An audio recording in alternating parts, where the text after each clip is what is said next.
ವಿರಾಮದ ನಂತರ ಯುಗಾದಿ ಜಾತಕ ಫಲ ವಿಶೇಷ ಕಾರ್ಯಕ್ರಮಕ್ಕೆ ಮತ್ತೊಮ್ಮೆ ನಿಮ್ಮೆಲ್ಲರಿಗೂ ಸ್ವಾಗತ. ಶಾಸ್ತ್ರಿಗಳೇ, ಈಗಾಗಲೇ 6 ರಾಶಿಗಳ ಬಗ್ಗೆ ತಿಳಿಸ್ಕೊಟ್ಟಿದ್ದೀರಿ. ಇನ್ನುಳಿದ 6 ರಾಶಿ ವೀಕ್ಷಕರು ಪೂಜೆ ಮಾಡ್ತಾ ಯುಗಾದಿ ಹಬ್ಬವನ್ನು ಆಚರಣೆ ಮಾಡ್ತಾ ತಮ್ಮ ರಾಶಿಯ ಫಲಾಫಲ ಏನಿದೆ ಅಂತ ತಿಳ್ಕೊಳ್ಳೋ ಕುತೂಹಲದಲ್ಲಿದ್ದಾರೆ.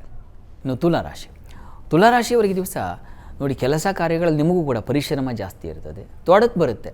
ಕೆಲಸ ಇದನ್ನು ಮಾಡೋಣ ಅಂದರೆ ಇನ್ನೊಬ್ರು ಯಾರೋ ಬಂದು ಇನ್ನೊಂದು ಕೆಲಸ ಹೇಳ್ತಾರೆ, ಇನ್ನೊಂದು ಕೆಲಸ ಮಾಡಿ ಇನ್ನೊಬ್ರು ಇನ್ನೊಂದು ಕೆಲಸ, ಈ ಥರ ಯಾವ ಕೆಲಸವೂ ಪೂರ್ಣವಾಗಲ್ಲ. ಕೆಲಸಗಳಲ್ಲಿ ವಿಘ್ನತೆ ಅದನ್ನು ಸೂಚಿಸ್ತಾ ಇದೆ. ಆದರೆ ಸಂಗಾತಿಯ ಸಹಕಾರ ಚೆನ್ನಾಗಿದೆ, ಅವರು ನಿಮಗೊಂದು ಸಪೋರ್ಟಿವ್ ಆಗಿ ನಿಂತ್ಕೊಳ್ತಾರೆ. ವ್ಯಾಪಾರದಲ್ಲಿ ಹೆಚ್ಚಿನ ಅನುಕೂಲ ನೋಡಿ, ಹಾಲು ಹೈನು ಹೂವಿನ ವ್ಯಾಪಾರ, ಇವರಿಗೆಲ್ಲ ಸಿಹಿ ಪದಾರ್ಥದ ವ್ಯಾಪಾರಿಗಳು, ಇವರಿಗೆ ತುಂಬ ಸಮೃದ್ಧವಾದ ಫಲವನ್ನು ಸೂಚಿಸ್ತಾ ಇದೆ. ಹೆಚ್ಚಿನ ಲಾಭ ಆದಾಯ ಗಳಿಕೆ ಅದನ್ನು ಸೂಚಿಸ್ತಾ ಇದೆ. ಬೇಕರಿ ಅವರಿಗೆ ತುಂಬ ಚೆನ್ನಾಗಿದೆ, ಹೋಟೆಲ್ ಅವರಿಗೆ ತುಂಬ ಚೆನ್ನಾಗಿದೆ. ಇನ್ನು ಈ ಹಬ್ಬ ಅಂದ ತಕ್ಷಣ ನಾವು ಮನೇಲಿ ಅಡುಗೆ ಮಾಡೋದು ಹೋಗಿಬಿಟ್ಟಿದೆ. ಈಗ ಸಿಟಿಗಳದಂತೂ ಅತಿ ಹೆಚ್ಚು, ಹಳ್ಳಿಗಳಲ್ಲಿದೆ ಪಾಪ. ನೋಡಿ, ಹೊರಗಿನ ಆಹಾರದಿಂದ ಅನಾನುಕೂಲ ಹೆಚ್ಚಾಗುತ್ತೆ, ಸ್ವಲ್ಪ ಗಮನ ಇರಲಿ. ಪ್ರಾರ್ಥನೆಗೆ ದಿವಸ ನೀವು ಕೂಡ ಅನ್ನಪೂರ್ಣೇಶ್ವರಿ ಪ್ರಾರ್ಥನೆ ಮಾಡಿ, ಗಣಪತಿ ಪ್ರಾರ್ಥನೆ ಮಾಡಿಕೊಳ್ಳಿ, ಅನುಕೂಲ ಆಗುತ್ತೆ. ಇನ್ನು ವೃಶ್ಚಿಕ ರಾಶಿಯವರಿಗೆ ದಿವಸ ವೃತ್ತಿಯಲ್ಲಿ ಅಂದರೆ ಕೆಲಸ ಕಾರ್ಯಗಳು ಸುಲಭವಾಗಿ ಆಗುತ್ತೆ, ಅನುಕೂಲ ಇದೆ, ಸಹಕಾರ ಸಿಗುತ್ತೆ, ಮಕ್ಕಳ ಸಹಾಯ ಚೆನ್ನಾಗಿದೆ ಈ ದಿವಸ. ಆದರೆ ತಂದೆ ಮಕ್ಕಳಲ್ಲಿ ಭಿನ್ನಾಭಿಪ್ರಾಯ ಬರುತ್ತೆ. ಹಬ್ಬದ ದಿವಸ ಮನೆ ವಾತಾವರಣ ಹಾಳು ಮಾಡ್ಕೋಬೇಡಿ. ಕುಟುಂಬಾಧಿಪತಿ ಷಷ್ಠದಲ್ಲಿದ್ದಾನೆ, ಹೀಗಾಗಿ ಸ್ವಲ್ಪ ಮನೆಯವರಲ್ಲೇ ವಿರೋಧಗಳು, ಯಾರು ಮನೆಗೆ ಬಂದಿರ್ತಾರೆ ಅಸಮಾಧಾನವಾಗಿ ಅನುಚಿತವಾಗಿ ವರ್ತನೆ ಮಾಡ್ತಕ್ಕಂಥದ್ದು, ಇಲ್ಲ ಸುಮ್ಮನೆ ಅವ್ರು ಮನೆಗೆ ಬಂದಿರ್ತಾರೆ ಮಾತಾಡಿಸೋದೇ ಇಲ್ಲ, ಈ ಥರದ್ದಿದ್ದರೆ ಅದು ವೈರವನ್ನು ಸೃಷ್ಟಿ ಮಾಡುತ್ತೆ. ಅಂಥದ್ದೊಂದು ಲಕ್ಷಣ ಇದೆ. ಹೀಗಾಗಿ ಕುಟುಂಬದವ್ರ ಜೊತೆಗೆ ಸಮಾಧಾನವಾಗಿರಿ. ಈ ದಿವಸ ಗುರು ಸೇವೆ, ಗುರು ಪ್ರಾರ್ಥನೆ ಮಾಡಿ, ಅನುಕೂಲ ಆಗುತ್ತೆ. ಇನ್ನು ಧನುರಾಶಿಯವರಿಗೆ ಈ ದಿವಸ ಕೆಲಸ ಕಾರ್ಯಗಳೆಲ್ಲ ಸುಲಭವಾಗುತ್ತೆ, ಅನುಕೂಲ ಇದೆ. ಮಕ್ಕಳು ಮರಿ, ನಿಮ್ಮ ಮನೆಯ ವಾತಾವರಣ ಸಮಾಧಾನವಾಗಿ ಸಮೃದ್ಧವಾಗಿ ಆನಂದದಿಂದ ಕೂಡಿರ್ತದೆ, ಸಮಸ್ಯೆ ಇಲ್ಲ. ಆದರೆ ಒಂದು ವಸ್ತು ಕಳ್ಕೊಂಡ್ಬಿಡ್ತೀರ.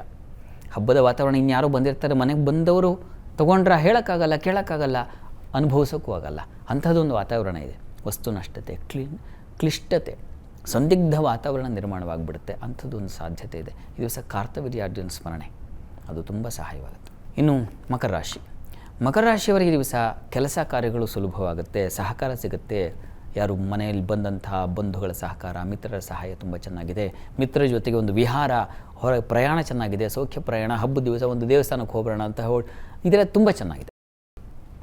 ಒಡನಾಟದಿಲ್ಲ, ಕುಟುಂಬದ ಒಡನಾಟ ತುಂಬ ಚೆನ್ನಾಗಿರ್ತದೆ, ಬಂಧು ಮಿತ್ರರ ಒಡನಾಟ ತುಂಬ ಈ ದಿವಸ ಮನಸ್ಸಿಗೆ ಸ್ವಲ್ಪ ಸಮಾಧಾನ ಸಿಗುತ್ತೆ. ಆದರೆ ಸಂಗಾತಿಯಲ್ಲಿ ವಿರೋಧ, ಗಂಡ ಹೆಂಡರಲ್ಲೇ ಮನಸ್ತಾಪಗಳು ಬಂದುಬಿಡ್ತಕ್ಕಂಥದ್ದು. ಪೂಜೆ ಮಾಡುವಾಗಲೇ ಪ್ರಾರಂಭ ಆಗಿಬಿಡುತ್ತೆ. ಅದು ತಂದಿಲ್ಲ, ಇದು ತಂದಿಲ್ಲ, ಹೂ ತಂದಿಲ್ಲ, ಮತ್ತೊಂದು, ಇಲ್ಲಿಂದ ಶುರುವಾಗಿದ್ದು ಕೊನೆ ರಾತ್ರಿವರೆಗೆ ಅದು ಎಳೆಯುತ್ತೆ. ಹೀಗಾಗಿ ಶಿವಶಕ್ತಿಯರ ಆರಾಧನೆ ಮಾಡಿ, ಅರ್ಧನಾರೀಶ್ವರ ಪ್ರಾರ್ಥನೆ ಮಾಡಿಕೊಂಡು ಈ ದಿವಸ ಪ್ರಾರಂಭ ಮಾಡಿ, ಅನುಕೂಲ ಆಗುತ್ತೆ. ಇನ್ನು ಕುಂಭರಾಶಿಯವರಿಗೆ ದಿವಸ ಕೆಲಸ ಕಾರ್ಯಗಳಲ್ಲಿ ಸುಲಭತೆ, ಸರಳತೆ ಇದೆ, ಹೆಚ್ಚಿನ ಹೊರೆ ಇಲ್ಲ, ಎಲ್ಲ ಕೆಲಸಗಳಾಗೋಗ್ಬಿಟ್ಟಿದೆ ಅಥವಾ ಸಹಕಾರ ಸಿಗುತ್ತೆ, ಈ ಥರದ ಅನುಕೂಲ. ಈ ದಿವಸ ಸಹೋದರಲ್ಲಿ ಒಂದು ಆತ್ಮೀಯ ಬಾಂಧವ್ಯ ಬರುತ್ತೆ. ಮಾತಾಡಿಸದೇ ಇರೋರು ಈ ದಿವಸ ಹಬ್ಬ ಬಂದು ಮಾತಾಡಿಸ್ತಕ್ಕಂಥ ಸಾಧ್ಯ, ಅದನ್ನು ಸೂಚಿಸ್ತಾ ಇದೆ. ಸ್ವಲ್ಪ ಸಾಲ ಬಾಧೆ ಇದೆ, ಹಬ್ಬ ಏನು ಮಾಡೋದು, ಕೈಯಲ್ಲಿ ದುಡ್ಡಿಲ್ಲ, ಸಾಲ ಮಾಡಿ ಆದರೂ ಮಾಡೋಣ ಅಂತಕ್ಕಂಥ ಒಂದು ಹೊರೆ ನಿಮಗೆ ಬೀಳುತ್ತೆ, ಸ್ವಲ್ಪ ಗಮನ ಇರಲಿ. ಹಬ್ಬ ಹಣದಿಂದಲೇ ಮಾಡ್ತಕ್ಕಂಥದ್ದಲ್ಲ, ನಮ್ಮ ಇರ್ತಕ್ಕಂಥದ್ರಲ್ಲಿ ಆನಂದ ಕಂಡುಕೊಳ್ಳೋದು, ಅದಕ್ಕೆ ಔನ್ನತ್ಯ ಬೇಕು, ಇದನ್ನು ನೀವು ಕಂಡುಕೊಳ್ಬೇಕು. ಪ್ರಾರ್ಥನೆಗೆ ದಿವಸ ನೀವು ನೋಡಿ, ಅಮ್ಮನವರ ಸನ್ನಿಧಾನಕ್ಕೆ ಕ್ಷೀರ ಸಮರ್ಪಣೆ ಮಾಡಿ, ಅನುಕೂಲ ಆಗುತ್ತೆ. ಮೀನರಾಶಿಯವರಿಗೆ ದಿವಸ ನೋಡಿ, ಕೆಲಸ ಕಾರ್ಯಗಳಲ್ಲಿ ಸುಲಭವಾಗಿದೆ, ಕುಟುಂಬದವ್ರ ಸಹಕಾರ, ಒಡನಾಟ ತುಂಬ ಚೆನ್ನಾಗಿದೆ. ಗುರು ಚಂದ್ರರಿದ್ದಾಗ ಸುಗ್ರಾಸ ಭೋಜನ, ಈ ಮನೆಯಲ್ಲಷ್ಟೇ ಅಲ್ಲ, ಇನ್ನೊಬ್ಬರು ಕರೆದು ಊಟ ಹಾಕ್ತಕ್ಕಂಥದ್ದು, ಇನ್ನೊಬ್ಬರು ಮನೆಯಲ್ಲೂ ಊಟ, ಮನೆಯಲ್ಲೂ ತಿಂಡಿ ತಿನಿಸು, ಈ ಥರದ್ದೊಂದು ಲಕ್ಷಣ ಚೆನ್ನಾಗಿದೆ. ಅತಿಯಾಗಿ ತಗೋಬೇಡಿ, ಅದು ಜೀರ್ಣಕ್ರಿಯೆಗೆ ತೊಂದರೆ ಆಗುತ್ತೆ. ಯಾಕಂದರೆ ಪಂಚಮದಲ್ಲಿ ಮಾಂದಿ ಇದ್ದರೆ ಅಜೀರ್ಣತೆ ಬರುತ್ತೆ. ಮಕ್ಕಳ ವಿಚಾರದಲ್ಲಿ ಮನಸ್ತಾಪ ಇದೆ, ಮಕ್ಕಳ ಮಾತು ಕೇಳಲ್ಲ, ಬೆಳಿಗ್ಗೆ ಸ್ನಾನ ಮಾಡಲ್ಲ, ಸೋಮಾರಿತನ, ಈ ಥರದ್ದೆಲ್ಲ ಒಂದು ಕಲಹ ಮಕ್ಕಳ ವಿಚಾರದಲ್ಲಿ. ಮನಸ್ಸಿನ ಸಮಾಧಾನಕ್ಕೆ ಲಲಿತಾ ಪರಮೇಶ್ವರಿ ಪ್ರಾರ್ಥನೆ ಮಾಡಿ. ಶಾಸ್ತ್ರಿಗಳೇ, ಇವತ್ತಿನ ಈ ಯುಗಾದಿಯ ವಿಶೇಷ ಕಾರ್ಯಕ್ರಮದಲ್ಲಿ ರಾಶಿಗಳ ಫಲಾಫಲವನ್ನು ತಿಳಿಸ್ಕೊಟ್ರಿ. ಯುಗಾದಿ ಹಬ್ಬದ ಆಚರಣೆ ಬಗ್ಗೆ ಕೂಡ ಸಾಕಷ್ಟು ವಿಚಾರವನ್ನು ನಮ್ಮ ವೀಕ್ಷಕರಿಗೆ ತಿಳಿಸ್ಕೊಟ್ಟಿದ್ದೀರಿ. ಧನ್ಯವಾದಗಳು. ಸರ್ವೇ ಜನಾಃ ಸುಖಿನೋ ಭವಂತು, ಸಮಸ್ತ ಸನ್ಮಂಗಳಾನಿ ಭವಂತು. ಎಲ್ಲರಿಗೂ ಶುಭವಾಗಲಿ. ಮತ್ತೊಮ್ಮೆ ನಮ್ಮೆಲ್ಲ ವೀಕ್ಷಕರಿಗೂ ಯುಗಾದಿ ಹಬ್ಬದ ಹಾರ್ದಿಕ ಶುಭಾಶಯಗಳು. ನಮಸ್ಕಾರ.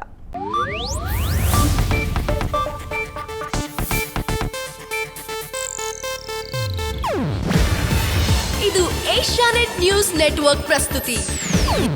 ನೀವು ನೋಡ್ತಿದ್ದೀರಾ ಏಷ್ಯಾನೆಟ್ ಸುವರ್ಣ ನ್ಯೂಸ್.